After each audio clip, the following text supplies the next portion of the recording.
Olá, gente, tudo bem? Estamos de volta aqui com o programa Pontuando e hoje nós estamos com um tema um pouco filosófico, mas de filosófico nós vamos trazer assim, um pensamento. Claro que o pensamento filosófico visa esclarecer as coisas e a ideia aqui é realmente que a gente faça algumas digressões aqui que sejam, no mínimo, com a vontade de falar sobre estar esclarecido, seja dentro da filosofia, seja pelo entendimento da psicologia ou mesmo da sociologia, mas principalmente no mundo atual, crer naquilo que é verossímil e, enquanto mente científica, também não achar que você tem a última palavra, porque mesmo dentro da ciência, os próceres da ciência, eles têm um pensamento fixo da demonstração. Aquilo que não pode ser reproduzido não é crível. Mas se você não tiver a perspectiva de que haja uma outra forma de você verificar e que também seja uma ciência já no futuro, se você fechar as portas, você não caminha também na ciência.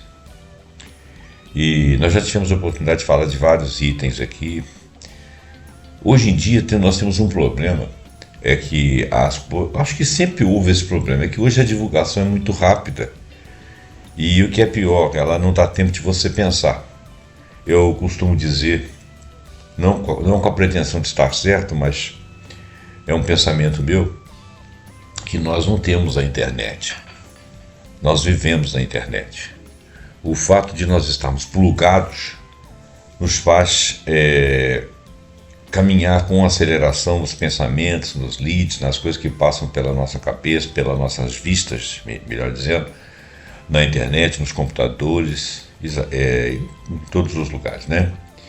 E essas coisas vão pipocando e muitas delas não são bem fundamentadas e você acredita. O outro problema que tem também é que às vezes uma mesma coisa que você leu aqui, você faz uma leitura momentos depois diametralmente oposta. E muitos de nós não têm tempo para poder se certificar. Às vezes você cai dentro de uma bolha e você só acredita daquela forma. Então, nós estamos falando aqui sobre saber ou acreditar.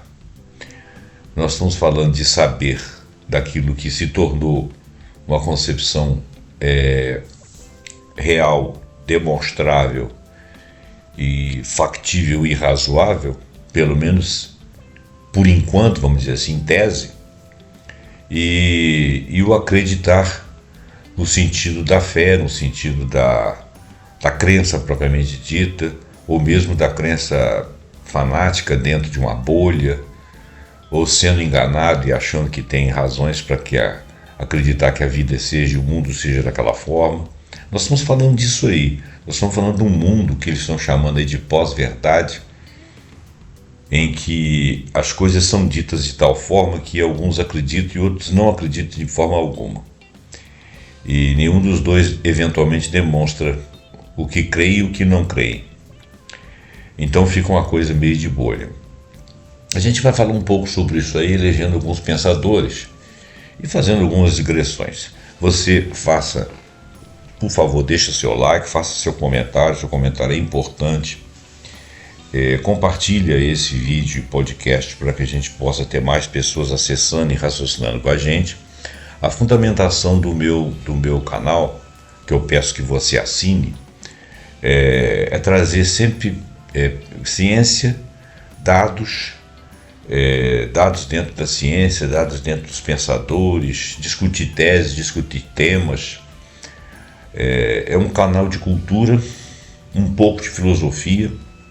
Eu, particularmente, sou formado na área de exatas e a minha mente é uma mente um pouco mais de ciência, mas também não sou vedado a opções que as pessoas aparecem com elas que não são comprováveis, mas que são razoáveis e até futuras comprovações ou não, aquilo que definitivamente não é, a gente vai raciocinando com aquilo sem se apegar demais a temas e textos. A vida é muito curta, nós não sabemos muita coisa que está na nossa volta, nós não temos o controle de todas as coisas. Então, o que eu quero é trazer cultura para a gente poder discutir pontos de vista sem ter a palavra final, sem chegar ao final de coisa alguma e sem simplesmente estar no final do caminho, mas deixando aí um caminho para que todos possamos pensar e raciocinar. Como eu disse, a nossa vida é muito curta. No meio do caminho a gente vai embora. O que fica, o que nós pensamos, o que nós somos, ou aquilo que nós gostamos, o que fica? Fica para outras pessoas pensarem se quiserem. E nós não sabemos o que vai acontecer depois. Eu tenho uma ideia, mas cada um tem a sua. Provavelmente levaremos isso para algum lugar e faremos alguma coisa com isso. Se a gente imaginar que nós estamos no mundo, na carne, e que nós vamos continuar uma vida espiritual, a pergunta é: o que nós ganhamos aqui em termos de conhecimentos específicos serve para esse outro mundo? Não sei. Esse outro mundo existe? Eu confesso que acredito que sim. Não de maneira fantasiosa, de uma maneira um pouco mais racionalizada. Mas acredito que existe sim. Qual a finalidade de nós estarmos aqui? Eu tenho uma ideia, não tenho a resposta. Qual a finalidade de nós continuarmos? Eu tenho uma ideia, não tenho a resposta. Se Deus existe, o que nós descobrimos em termos de ciência, em termos de pensamento, em termos de filosofia, foi um pouco do que a mente dele fez. Se Deus não existe, tudo isso que nós descobrimos são os meandros das coisas que nós não sabemos porquê das causas, mas estamos vendo como que elas funcionam, porque elas são comprováveis, são visíveis, quando são. Então é isso aí. Você acredita ou você sabe? Existem momentos em que você acredita, existem momentos em que você sabe. Acredito que o acreditar seja se eu fosse falar em número de tomos de um compêndio ou de uma enciclopédia, acredito que acreditar seriam tomos muito maiores do que os tomos referentes àquilo que nós sabemos. A gente sabe muito pouco de si, inclusive. Então, desculpa, eu vou ler esse texto aqui. Foi um texto que eu construí basicamente em cima das 3 IAs. Elas foram trazendo referências, depois no final vou dar uma passada rápida nas referências, e eu fui fazendo as montagens de texto e tirando algumas coisas, colocando outras e respeitando aí a lógica dos 3 textos que estão aqui entremeados. Em alguns momentos você vai ver algumas repetições porque eu mudei de texto. Mas como eu juntei tudo aqui e coloquei para frases, tirei uma parte, coloquei no meio da outra, mudei as frases e tudo, às vezes eu posso... ele parece um texto compacto, vamos dizer assim, construído por uma única pessoa, mas não foi, são vários pensadores aqui. Eu construí assim, é aquilo que eu sempre digo, eu fiz um Frankensteinzinho aqui. Claro que eu coloquei aqui os meus termos, né? Eu mudei um pouco a IA aqui, porque eu tenho que fazer isso, porque em alguns momentos saem palavras erradas, frases erradas, autores que não existem, ou autores com nome errado. A IA ela é espetacular, mas é óbvio que ela erra, né? E às vezes eu não percebo, às vezes eu percebo quanto que eu estou lendo. Bom, vamos ler.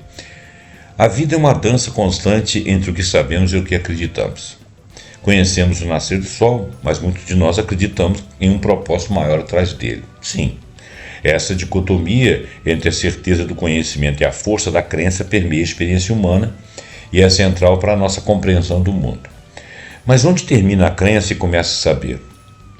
E qual a importância de cada uma desses termos, o saber e o acreditar, para a nossa existência? Em nossa sociedade humana, nós vivemos a linha entre o que sabemos e o que acreditamos. E isso se tornou cada vez mais tênue, principalmente hoje em dia, em que muita coisa é jogada nas telas, né?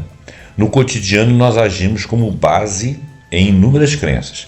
Acreditamos que o ônibus chegará no horário, que o alimento comprado está seguro para o consumo, que os médicos sabem o que fazem. Essa colocação foi interessante. Que os engenheiros sabem o que fazem também, né? Que os físicos estão lá explicando a ciência de acordo com leis que eles conseguiram prever, ou ver, ou realizar algo com elas, ou comprovar. A mesma coisa para os biólogos, a mesma coisa para todas as outras ciências. Essas crenças são funcionais, permitem que a vida siga seu curso. No entanto, quando nós substituímos o saber pelo acreditar em áreas que exigem fundamentação, por exemplo, na ciência, na política, na saúde ou na educação, nós não podemos acreditar apenas. Nós podemos acreditar numa forma, mas temos que comprovar aquilo, porque nós corremos o risco grave de nos iludirmos ou de levar outras pessoas junto conosco para momentos e ocasiões e situações ruins, que vão dar errado. Então surge a pergunta, e ela ocorre entre sociólogos, psicólogos, filósofos, o cidadão comum: você sabe ou você apenas acredita naquilo? Essa é uma pergunta importante que a gente tem que se fazer. Parece simples, mas toca no cerne da experiência humana. Perceba o seguinte: quando nós falamos de experiência humana, nós estamos falando de muitos milhares de anos aí para trás. A origem da nossa civilização, seja lá onde foi, há 12 mil anos atrás, não sei, ela com certeza foi muito de crença. Muito daquilo que se viu, e o pouco que se via era crível, e algo que além daquilo não era crível. Então a nossa experiência humana, ela delineia duas paisagens interiores radicalmente diferentes. Uma é do conhecimento verificável, que foi o que a civilização foi promovendo aí ao longo dos anos. Ele é objetivo e a gente acumula ele. E outra é a convicção íntima, aquilo que você acha que tem certeza que é aquilo, mas ela é subjetiva e muitas vezes inquestionável.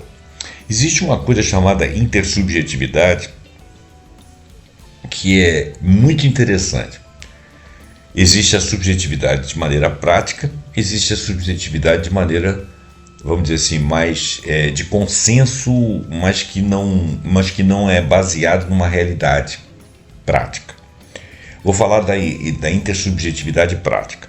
A intersubjetividade prática é o seguinte: eu assino um documento, aquele documento é firmado, por exemplo, num cartório, e a partir disso, alguém teve fé naquele cartório, alguém disse que aquele cartório teve fé, você acreditou na minha assinatura e que esse documento foi firmado no cartório. Então, intersubjetivamente, nós vemos um valor de uma peça prática, plausível, concreta na nossa mão para realizar um processo qualquer. Por que isso é intersubjetivo? Porque nós, as partes interessadas, elegemos uma terceira parte que todos nós acreditamos, inclusive a própria parte, e aquele que instituiu o poder daquela parte. A outra coisa intersubjetiva um pouco mais prática.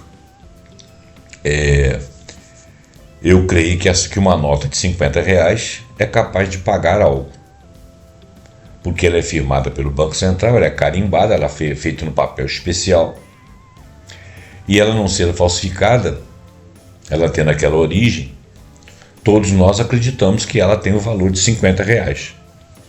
Pagamos o preço de alguma coisa com aquela nota, por exemplo, R$40, 45, 30 e poucos, e recebemos o troco. Isso chama-se intersubjetividade. Agora, a intersubjetividade ela pode não ser prática. Eu posso acreditar, por exemplo, que Deus existe e que Ele é bom, Ele é onipresente, onisciente, e que alguma coisa não poderia acontecer comigo, nem com você, nem com o outro. Isso já é uma crença. E se todos nós estudamos e lemos a mesma coisa, nós podemos intersubjetivamente acreditar que aquilo ali é realizável, que aquilo ali é daquela forma. Não que eu queira desacreditar a religião de ninguém, ou que eu queira desacreditar um procedimento qualquer, fora da religião, por exemplo. Mas que a gente tem que ver que isso aí é intersubjetivo. Se essa subjetividade, se essa crença, ela não prejudicar terceiros, tudo bem, você continua com essa crença o resto da vida. Mas se ela prejudicar terceiros, você tem que colocar um ponto de interrogação na sua crença, porque ela não pode ser uma realidade do dia a dia. Se ela penetra, se ela entra naquilo que seria o direito de uma outra pessoa, ela não pode ser uma crença razoável, porque você é vulnerável àquela crença. Por exemplo, chega um imigrante aqui e eu acredito que ele não tem a mesma humanidade que eu, que ele não tem os mesmos direitos que eu, que ele é um invasor, que ele é um pilantra pelo simples fato dele estar ali, que ele é inferior. Se eu amanhã me visse na situação dele em outro lugar e alguém pensasse isso sobre mim, seria péssimo para mim, iria limitar os meus direitos à vida. Então eu não posso ter essa intersubjetividade, ou seja, eu e outras pessoas do meu grupo acreditar que aquele grupo de pessoas é inferior. Então aí eu tenho que rever os meus conceitos. Não dá para você dizer que aqueles são inferiores. É claro que existem pessoas mais inteligentes, menos educadas, mais rudes, às vezes até bandidas, às vezes até com uma mente doentia. Isso é uma outra coisa. Isso aí são fatos comprováveis que vão dizer para a gente quem é aquela pessoa. Não um grupo de pessoas. Então eu não posso estimar que uma pessoa que tem uma determinada característica não tem a mesma humanidade que eu, porque isso diz respeito ao direito à vida do outro. Mas a gente vê que existe isso aí. Pessoas que dentro de uma religião acham que a outra religião não salva, né? Que a crença que o outro não tem não serve porque ele não tem a crença que você tem. E que ele não é inocente, que ele é culpado, e ele tem uma fisionomia esquisita, que ele é de Deus, ele é do diabo. Esse tipo de crença, no século XXI, não tem mais cabimento. Se você pensar que dentro dos grupos isso é intersubjetivo, nós temos que verificar essa intersubjetividade. Então não se trata de uma escolha simples entre a razão e a emoção, mas de entender funções profundas que essas duas coisas exercem em nossa psique e nossa vida em sociedade. Esse é o exemplo que eu dei. A crença como pilar da vida social. Na perspectiva sociológica, a crença é um elemento fundamental para a coesão social. É a questão que eu citei da intersubjetividade, em que as sociedades elegem parâmetros em que elas acreditam ser coisas críveis e razoáveis, e isso cria uma funcionalidade na sociedade. O Emile Durkheim, em As Formas Elementares da Vida Religiosa, por exemplo, ele argumentou que a religião e, por extensão, crenças compartilhadas são base da sociedade. Sim, e algumas são excludentes, mas vamos dizer, são base da sociedade. Elas criam um senso de pertencimento e solidariedade, fornecendo rituais, uma simbologia que vem a unir as pessoas. A crença no sagrado, por exemplo, gera uma moralidade coletiva que orienta o comportamento e fortalece os laços sociais. Mas se não fosse a crença do sagrado para gerar moralidade coletiva, nós poderíamos raciocinar em termos morais e éticos, advogando o direito de todos à vida, o direito de todos a tudo que um ser humano precisa, e também as outras espécies, e também o planeta. Isso geraria um código moral, que não necessariamente viria do sagrado, mas começou com o sagrado, em algumas sociedades, ou na maioria delas. Além disso, a crença não se restringe apenas ao campo religioso. Ela está presente em todas as esferas da vida, na economia, onde a confiança mútua é essencial, e até na política. O problema da economia é que ela gerou parâmetros e parâmetros e parâmetros, e virou uma ciência, vamos dizer assim, que ela poderia ter sido inventada de outra forma. E as leis da economia, que todos respeitam, podem ser intersubjetividade, por mais racionais que elas nos pareçam. Mas a economia, ela é uma ciência, se for ciência, ela é uma ciência social, ela não é uma ciência matemática. Se as pessoas passarem a ver as coisas de uma outra forma, elas vão montar parâmetros em termos da economia na sociedade de uma outra maneira. Então, nós vamos mudar de crença. Nós podemos, inclusive, mudar de crenças por moralidade. Isso é uma evolução, né? Então, ela está presente em todas as esferas, desde a economia, onde a confiança mútua é essencial, até na política, na qual a crença em ideias e instituições molda a participação cidadã. A política é a faculdade de nós nos relacionarmos e chegarmos a consenso, porque somos pessoas com mesmos direitos perante a vida, mas com pensamentos e maneiras de ser iguais e com necessidades particulares de grupos ou de pessoas desiguais. Então nós temos que chegar a consenso. Isso é política. A crença em um futuro melhor ou em um sistema justo para motivar a ação e a mudança, mesmo sem evidências concretas de que tais resultados serão alcançados, é uma crença. A necessidade psicológica da crença. Do ponto de vista psicológico, a crença atende às necessidades profundas do ser humano. O psicanalista Carl Jung, por exemplo, ele explorou a ideia de arquétipos e o inconsciente coletivo. Arquétipos seriam montagens estruturais da humanidade que viriam se repetindo, que seriam símbolos cravados aí em que nós todos reconheceríamos no nosso inconsciente. E isso estaria dentro do consciente coletivo. Sugere a existência de padrões universais de pensamento e crenças inatos à humanidade.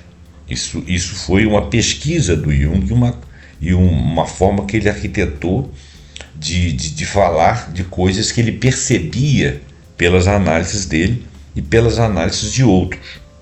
A crença em algo maior que nós próprios nos fornece conforto, esperança e um senso de propósito, especialmente diante do sofrimento, da incerteza e da finitude da vida, porque a vida ela não tem muito sentido.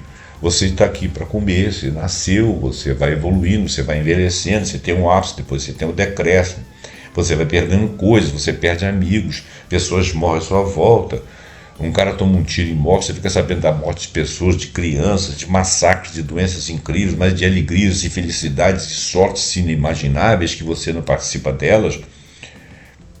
Você fica sem entender o que você está fazendo aqui, né? Você foi, estudou, arrumou um trabalho, às vezes um trabalho bem remunerado, você teve uma profissão, você foi útil, foi necessário, chegou num momento em que você não quer fazer mais aquilo, que você não aguenta, você trabalha mais um bocadinho, mas chega um momento que não dá, aí você vai parando, aí você sente que você vai decrescendo, que você vai perdendo as capacidades e tudo aquilo que você sabe vai embora com você. Qual seria o sentido disso, né? Então a gente pensa em algo maior, um Deus, uma vida posterior, que daria um pouco de sentido a estar aqui. Eu também creio em alguma coisa similar, à minha maneira, mas creio. Outros creem de outras maneiras. Outros creem de maneiras exacerbadas, cheias de dogmas. Outros são mais rasos. Outros não creem em nada. Acham que a vida é fortuita. Não creem em nada maior do que si, não sentem necessidade de serem... de terem algum tipo de esperança, de ter algum tipo de conforto, ou conforto espiritual, que eu quero dizer, conforto psicológico. Eles não sentem necessidade de uma justificativa, né? Eles acham que a vida não tem, e tem uns que são niilistas, né? Acham que a vida não tem sentido nenhum, que não serve para nada, que nós temos que criar sentido para a vida, né? Mas existem pessoas, a maioria dos seres humanos acredita em alguma outra coisa que possa nos dar conforto, um conforto psicológico, porque senão nós caímos no niilismo. A crença também molda a nossa realidade. O psicólogo Alberto Bandura, com sua teoria da autoeficácia, demonstra como a crença na nossa própria capacidade de realizar tarefas influencia diretamente nosso sucesso, porque você imprime uma boa vontade, um esforço incomensurável. Alguns vão chamar isso de fé quando aquilo que você consegue alcançar não depende exclusivamente de você. Se acreditamos que podemos, é mais provável que persistamos e alcancemos nossos objetivos. Quando nós acreditamos e alcançamos objetivos muito superiores e aquilo não dependeu somente do nosso esforço, a gente chama de sorte ou de Deus, ou sei lá de quê. A crença nesse sentido não é apenas um estado passivo, ela é uma força ativa que impulsiona a ação e o crescimento pessoal, ela está dentro de nós. Então, do ponto de vista psicológico, a crença é uma âncora. O ser humano é lançado em um mundo complexo, caótico, repleto de incertezas. E ele não sabe nada do que está acontecendo, alhures. Você está confiando numa opção de coisas aí. Você aperta um botão, a luz acende. Você liga o carro, a gasolina queima ali, ou seja lá o que for, ou é a parte elétrica, você sai andando com ele. Tive um tio, né, que ele faleceu há muitos anos, mas ele falava assim: se as pessoas soubessem o que freia um carro, elas não imprimiriam 120 km por hora. É verdade.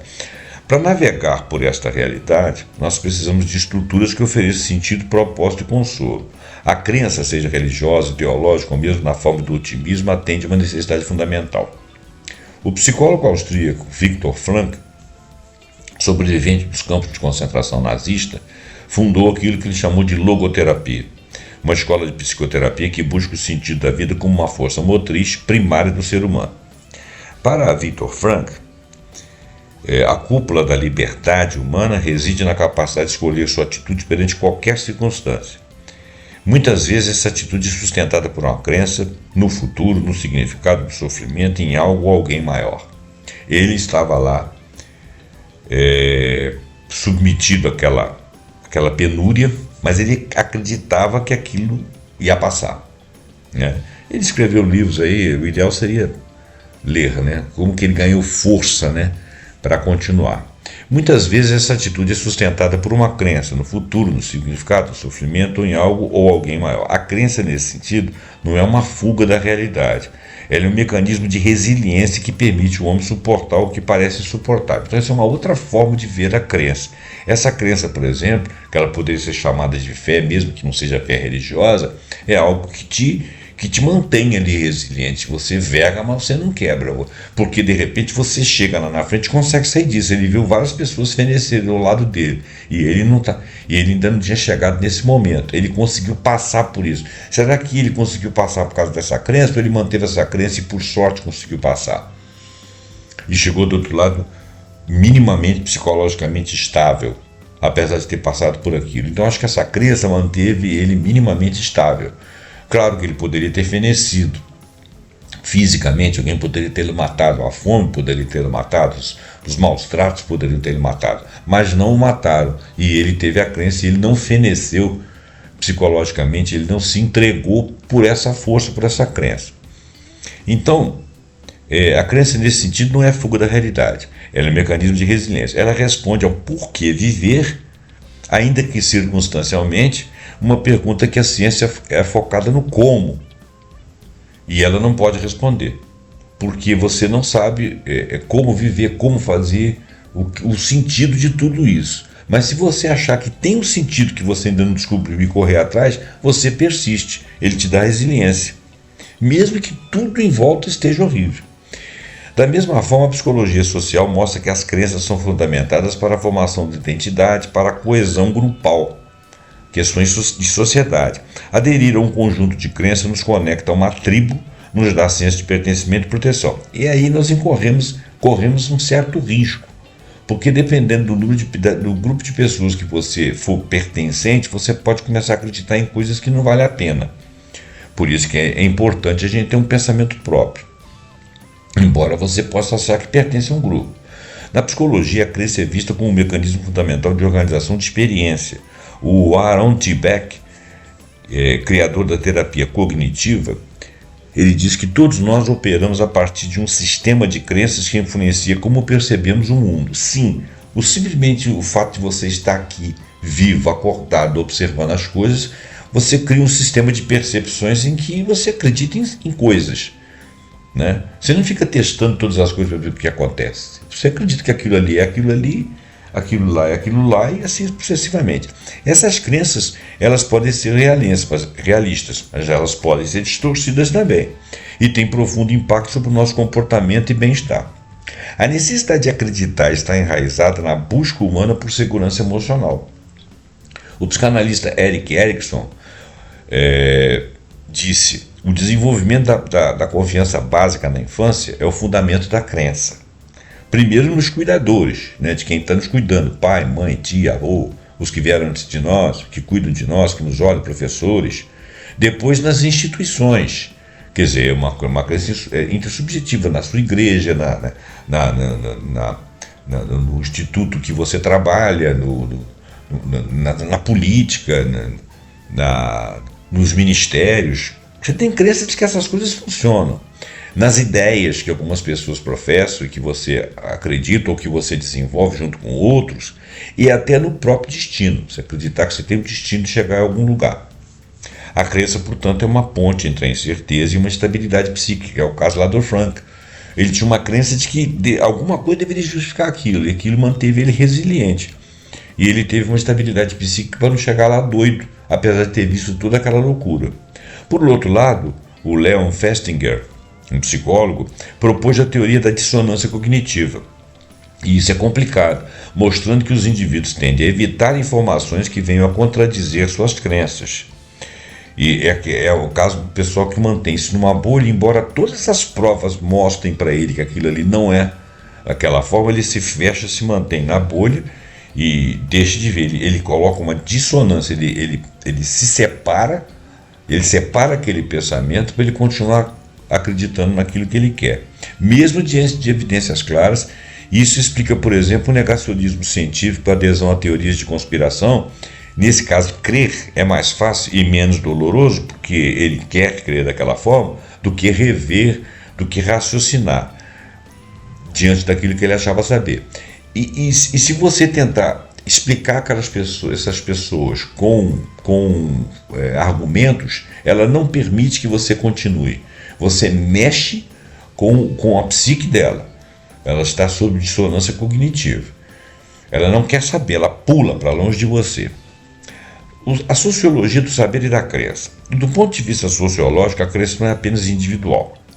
Ela é socialmente construída. É o que eu falo das intersubjetividades da vida, as questões grupais, as questões sociais.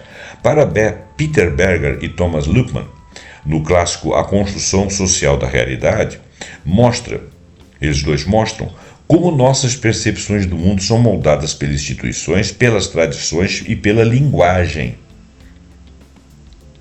No contexto, o saber comum muitas vezes é apenas uma crença compartilhada dentro de um grupo e não um conhecimento validado.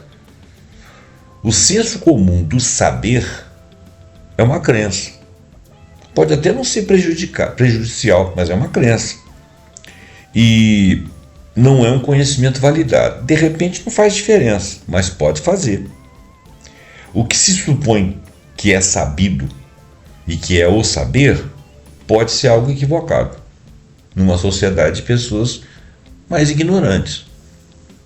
Quando eu falo de sociedade de pessoas ignorantes, não estou falando de gente ferrada que nunca estudou, que vive aí em qualquer lugar, de qualquer maneira, não. Eu estou falando de pessoas que têm um saber comum, embora tenham suas profissões, tenham seus trabalhos, sejam pessoas que tenham uma certa realização, frequentar escolas, mas eles também têm esse saber que não foi validado e que eles não ficam pensando sobre aquilo. Todos nós somos passíveis de passar por isso. Então, essas ignorâncias específicas em certos detalhes da vida, todos padecemos, mesmo os mais ilustrados.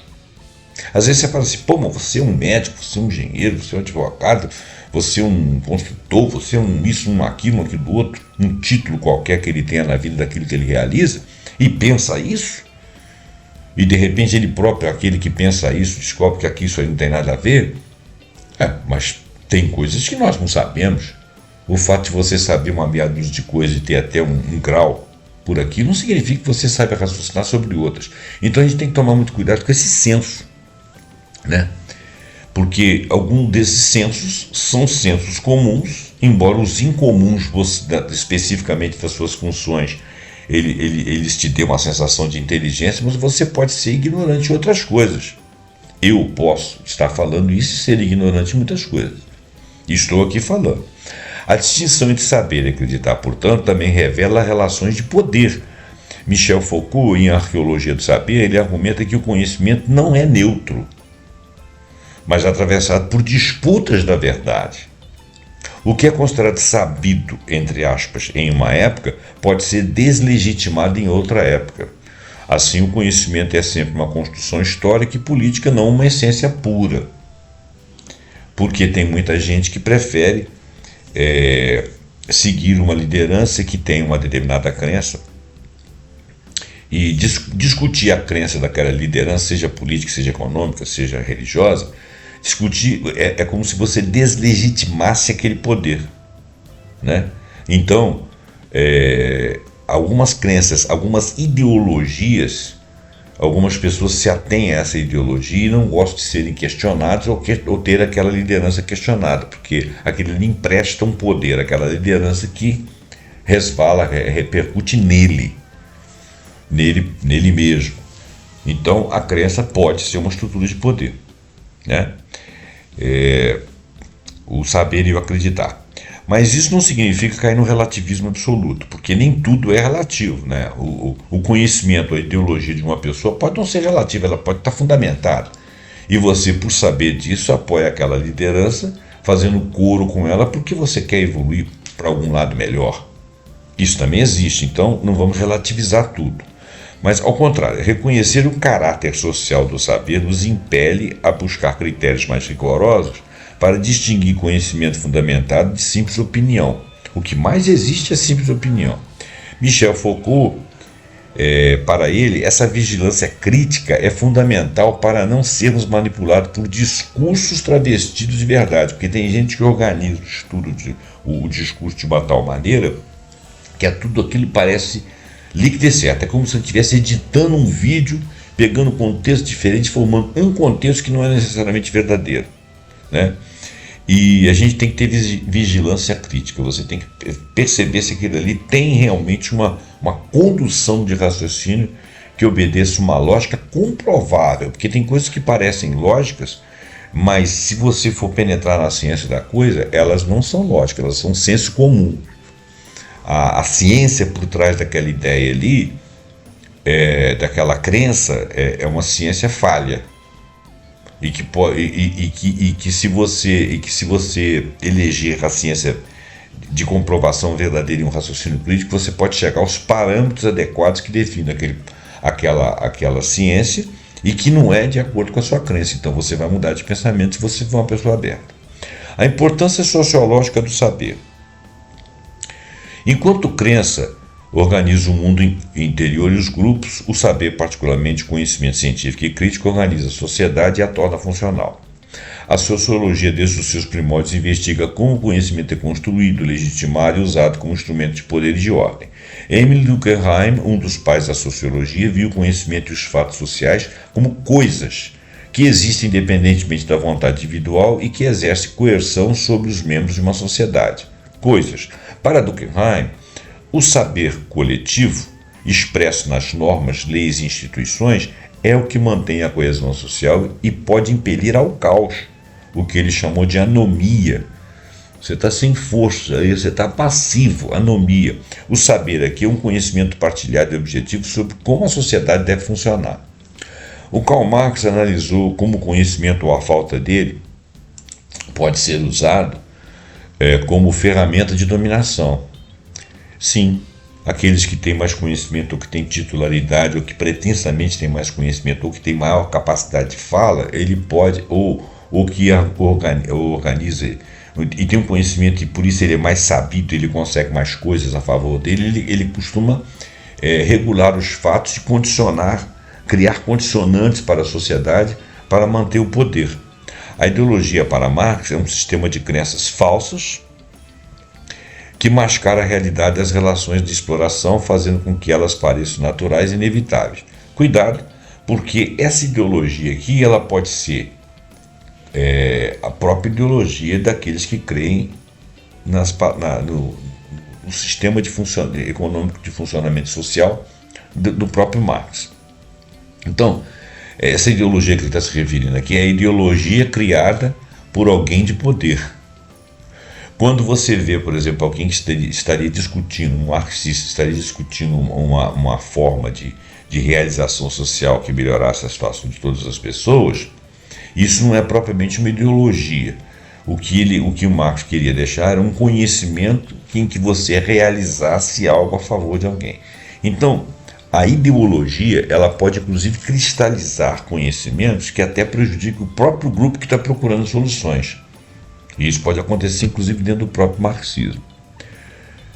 A ideologia é um sistema de crenças falsas, que pode ser falso. Eu vou dizer assim, que mascara a realidade das relações de exploração, fazendo com que elas pareçam naturais e inevitáveis. Isso aqui parece que foi destacado um pouco fora de contexto. Vamos raciocinar melhor sobre isso. Não é qualquer ideologia. A ideologia é colocada, imposta, que venha na forma de um sistema de crenças, que venha mascarar a realidade das relações de exploração, fazendo com que elas pareçam naturais e inevitáveis, como, por exemplo, é o neoliberalismo, onde se diz que não existe nada fora dele. Isso é uma ideologia imposta que não corresponde à realidade, é falsa. Qual que seria outra ideologia para contrapor? Seria um conhecimento sabido e comprovado de que a gente pode realizar coisas melhores sem prejudicar ninguém. E isso não seria uma ideologia. A classe dominante impõe sua visão de mundo, suas crenças apresentadas como verdade, para manter seu poder. Isso aconteceu lá no absolutismo, nos reis absolutistas, nas monarquias absolutistas, lá no Império Romano, nas ditaduras, atualmente no neoliberalismo. A ideologia dominante, ela impõe visão de mundo, né? E pretende manter seu poder. O antídoto para isso é um saber crítico, é a visão crítica. Para isso nós temos que ser educados para ser críticos. A conscientização da classe trabalhadora, isso aí já falando do Marx, sobre sua real condição, o que permite transformação social. Nesse caso, o saber emancipatório. Nós poderíamos pegar essa ideia do Karl Marx aí sobre a questão da ideia, que ele chama, que aqui está escrito como ideologia, como uma relação, por exemplo, abusiva que uma pessoa tenha com outra, né? Que ele impõe crenças apresentadas como verdades e aquilo ali é uma forma abusiva de se relacionar com o outro. O outro tem que se conscientizar de que ele está na sua real condição de relação. Isso é todo apenas um exemplo. Existem N exemplos, né? Inclusive esse que o Marx comentou aqui. Então, nesse caso, o saber crítico, a capacidade de raciocinar, a capacidade de criticar aquilo que está acontecendo, tanto na economia, quanto na relação abusiva, quanto nas relações sociais, em qualquer tipo de relação, é emancipador, né? Mais recentemente, o sociólogo alemão Jürgen Habermas, eu não sei se eu sei falar o nome desse cara, Habermas, desenvolveu a teoria da ação comunicativa. Eu já li várias coisas dele, mas não sei falar o nome dele, gente. Argumentando que a racionalidade e o saber devem ser a base para o entendimento das pessoas na esfera pública. Olha só, o que ele falou, teoria da ação comunicativa, o que ele falou é bem próximo, embora muito bem argumentado, mas é bem próximo do senso comum. Alguma coisa argumentada de que a racionalidade e o saber deve ser a base para o entendimento entre as pessoas na esfera pública. O problema é que, às vezes, o saber vem sem racionalidade, né? Para que uma sociedade democrática funcione, é preciso que as decisões sejam baseadas no melhor argumento e no conhecimento disponível sobre todos aqueles argumentos, e não apenas em crenças dogmáticas ou interesses particulares ou ideologias. A diferença entre saber e acreditar. Acreditar é confiar em algo sem exigir necessariamente uma prova ou uma demonstração. Isso é acreditar. Isso aí é a fé cega. Saber é o resultado de um processo de investigação, verificação, validação, que vem com o raciocínio crítico pela educação crítica de uma sociedade. A ciência, por exemplo, ela foi feita em cima de estudos. Ela baseia-se no saber. Ela questiona, ela testa, ela refuta, ela corrige. A crença muitas vezes cristaliza-se e resiste ao contraditório. Agora, cuidado quando a ciência só vê um caminho para testar, refutar e corrigir, e é cética com relação a qualquer outra coisa que possa estar acontecendo, mas que ela não tem como refutar, como testar, como corrigir ou como questionar. Então ela simplesmente tira aquilo da frente. Aí vira crença. Crença de que só a forma científica de provar as coisas é o formato que serve para elidir, né? Pensamentos, ideias e argumentos, né? O filósofo Karl Popper propôs o princípio da falsidade como critério do saber científico. Uma teoria só pode ser considerada científica se puder ser testada e possivelmente refutada ou comprovada. Isso difere radicalmente das crenças dogmáticas. Sim, que se protege da crítica por meio de fé cega ou da autoridade, do poder. Eu concordo. Por outro lado, até onde que a sua ciência enxerga? Porque se um fato existe e você não consegue refutá-lo pela ciência, mas ele não é objeto de fé e de crença, ele não é objeto de fé por autoridade, ou seja lá o que for, é porque a sua ciência não deu conta. Cuidado para a sua ciência também não se tornar algo dogmático. Equilíbrio delicado entre os perigos extremos. A vida em sociedade e a sanidade individual dependem de um equilíbrio dinâmico entre o crer e o saber. A gente pode acreditar nas coisas, desde que elas não façam muita diferença. A maior parte de nós temos 90% de crenças e 10% de saberes. Só que essas crenças não fazem muita diferença, elas não matam a gente não morre por conta disso. A gente às vezes se torna indiferente às coisas, vai passando pelas coisas e deixa para lá. Quando a crença suplanta completamente o saber, abrimos espaço para o dogmatismo, o fanatismo e a negação da realidade. A recusa de vacinas baseada em convicções pessoais em detrimento de evidências científicas esmagadoras é um exemplo trágico, dramático, contemporâneo. A crença sem freio crítico do saber pode se tornar perigosa. Por outro lado, quando o saber técnico e científico tenta erradicar completamente a dimensão da crença e do significado, nós podemos cair em um materialismo frio e desencantado. Simplesmente porque você não consegue comprovar uma coisa, você simplesmente acaba com aquilo. Isso é uma outra forma de ser dogmático. O sociólogo Max Weber chamou esse processo de desencantamento do mundo. Tem até uma palavra em alemão aqui que eu não vou ousar reproduzir. A ideia de que a racionalização progressiva da vida expulsou o mistério, expulsou a magia e o sentido último da visão do mundo moderno. Sim, eu até concordo. Mas, por outro lado, eu não estou dizendo de... Eu sei que a racionalização progressiva ela deixou de criar um mistério, uma magia, um sentido último, ou seja, a criatividade. Né?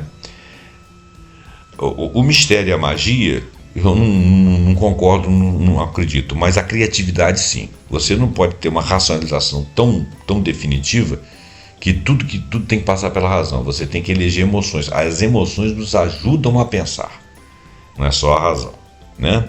Então uma vida guiada apenas pelos dados, pela eficiência, pela razão, sem espaço para esperança, sem espaço para fé, para acreditar em si, para acreditar que pode ser algo melhor, como o Viktor Frankl lá acreditou, mantém o nosso psiquismo um pouco mais azeitado e abre as portas para a nossa intuição e para a nossa criatividade. Sem isso a vida pode ser psicologicamente árida. Entre a fé e a razão, um equilíbrio necessário? Olha bem, embora a valorização do saber seja essencial, não se trata de eliminar a crença na vida humana.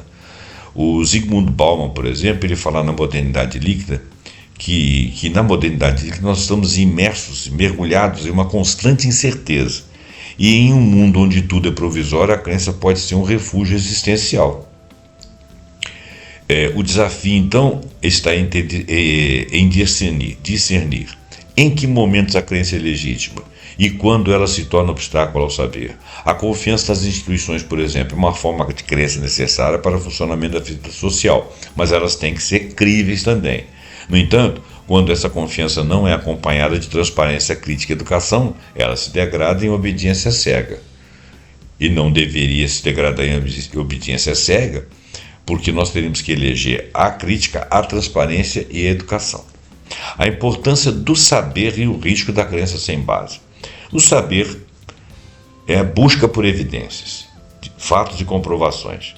A ciência, como uma forma mais rigorosa de saber, nos permite testar hipóteses e construir um corpo de conhecimento verificado. Através do saber, avançamos tecnologicamente, compreendemos o universo, criamos soluções para problemas complexos. Certo. O saber nos liberta da superstição e do engano, permitindo-nos discernir o que é real do que é imaginado. Porém, não devemos abrir mão da capacidade de introspectarmos e de termos insights, né? A gente tem que estar aberto para ter não apenas... Está faltando a palavra aqui, daqui a um pouquinho eu lembro. No entanto, quando a crença se desconecta do saber, surgem os perigos do fanatismo, da ignorância. Uma crença cega sem disposição para questionar ou buscar evidências pode levar a preconceitos, intolerâncias e até mesmo a violência. Nós já comentamos isso lá no início. É nesse ponto que a crença pode se tornar uma prisão. Agora, qual o papel da educação para criar uma consciência crítica? A educação tem um papel central nesse debate. Paulo Freire na pedagogia do oprimido, disse que o conhecimento liberta quando promove consciência crítica, capacidade de questionar, refletir e transformar a realidade. Ensinar não é transferir crenças, que seria educação bancária, se depositar o conhecimento no aluno. Já falamos isso 500 vezes nesses nossos programas. Mas despertar o desejo de saber e o desejo de ser autônomo no seu pensamento. Por isso, a educação baseada apenas na memorização e na autoridade é perigosa. Ela não ensina a pensar. Ela ensina a repetir e acreditar e aceitar. É preciso formar sujeitos capazes de perguntar: isso que me dizem é verdade? Está comprovado? Posso investigar? Então, numa primeira conclusão, saber é mais difícil, mas é o que emancipa. Crer é confortável, saber é trabalhoso. Crer exige fé, saber exige método. Crer nos une emocionalmente, saber nos emancipa racionalmente, nos torna autônomos, embora possamos estar dentro de grupos. Mas ambos são parte da condição humana. A questão é, qual o limite? Qual o equilíbrio adequado? Devemos reconhecer a nossa necessidade de crença, mas sem abrir mão do compromisso com a verdade, compromisso com a razão, compromisso com a ciência, com a justiça. Em tempos de desinformação e fake news, essa distinção nunca foi tão importante. Saber não é ter todas as respostas, mas estar disposto a questionar as próprias crenças. Uma simbiose necessária. A pergunta "você sabe ou você acredita" não deve levar a uma resposta definitiva. Ela deve levar a uma reflexão. Precisamos saber para construir pontes, curar doenças, administrar economias, entender o universo físico. Precisamos acreditar para encontrar força na diversidade, para criar laços de comunidade, para esperar por uma amanhã melhor e para dar um significado que vai além do meramente material. O ideal não é a substituição de um pelo outro, é o cultivo de um diálogo constante entre os dois, o saber e o acreditar. Devemos aplicar a lupa crítica do saber às nossas crenças mais caras, questionando-as e refinando-as com pensamento crítico, e devemos permitir que nossas crenças mais nobres, como a crença na dignidade humana, na justiça e na compaixão, guiem a aplicação de nosso conhecimento. No fim, saber nos dá a ferramenta para mudar o mundo, mas é a crença que nos dá a razão para fazê-lo melhor. Terceira conclusão, a síntese necessária, jornada de crer para o saber. Então, qual a resposta? Talvez a resposta seja um ou um e. A jornada humana é a busca constante para transformar a crença em saber. A curiosidade nasce de uma crença inicial, a crença de que algo é possível, que nos impulsiona a buscar o conhecimento que pode então prová-lo ou refutá-lo. O grande desafio é manter a humildade intelectual para reconhecer que o nosso saber é sempre provisório e a coragem para questionar nossas crenças mais profundas e eleger a intuição como forma de pensar também, porque muitas vezes nós temos insights maravilhosos, essa era a palavra que estava faltando, intuição, que também faz parte do corpo de pensamento que nós podemos eleger para criticar a realidade. A crença nos dá força para dar o primeiro passo, o saber nos guia no caminho mais justo, mais correto, mais pensado. Juntos formam a essência de nossa busca por sentido e verdade no universo. Nós temos aqui várias referências: Emil Durkheim, Carl Gustav Jung, Albert Bandura, Aaron Temkin Beck, o Luhmann Berger, o Erickson, o Festinger, o Michel Foucault, o Paulo Freire, o Karl Popper, Zygmunt Bauman, o Viktor Frankl, o Jürgen Habermas, o Karl Marx, o Friedrich Engels e o Max Weber. Muito bem. São muitos pensadores, entre sociólogos, psicólogos, psicanalistas e ensaístas. Ficou grande o nosso texto, né? Muito bem. Eu espero que eu tenha contribuído para nos fazer pensar. Eu vi esse título hoje de manhã, fiquei com vontade de fazer um texto em cima disso, fui pesquisando, passei uma parte do dia aí pensando e muito do que eu falei aqui foi fruto do que li durante o dia e do meu próprio pensamento. Eu espero que você tenha gostado desse vídeo podcast, espero que você tenha gostado porque eu me baseei em grandes pensadores, a inteligência artificial me ajudou muito, alguns portais aí também me ajudaram bastante e eu peço que você deixe seu like, deixe seu comentário, compartilhe esse vídeo e assine o nosso canal. E até o próximo programa Pontuando, com algum assunto que nós acharmos muito interessante. Até lá.